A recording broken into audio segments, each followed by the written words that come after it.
Hakim Pengadilan Negeri Bandung, Jawa Barat mengabulkan pra-peradilan Peggy Setiawan, tersangka pembunuhan Vina dan Eki.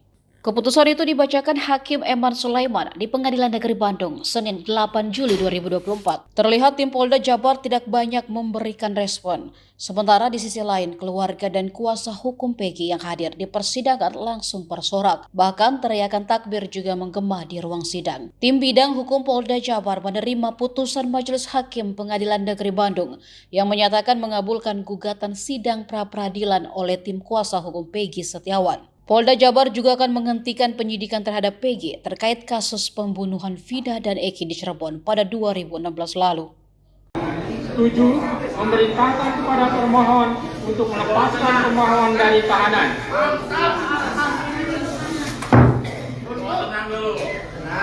8. Memulihkan hak pemohon dalam kemampuan, kedudukan, dan harkat serta martabatnya seperti sedia kala.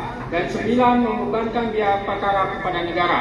Demikianlah diputus pada hari ini Senin, tanggal 8 Juli 2024 oleh Eman Sulaiman sebagai hakim tunggal. Berdasarkan penetapan Ketua Pengadilan,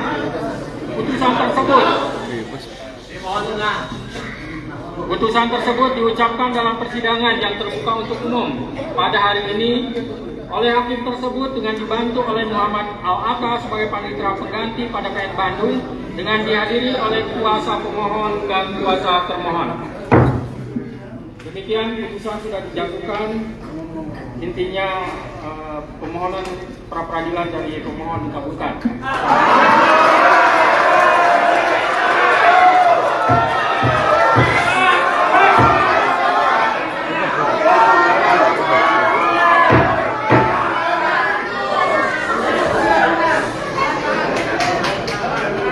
Download Tribun X sekarang, menghadirkan lokal menjadi Indonesia.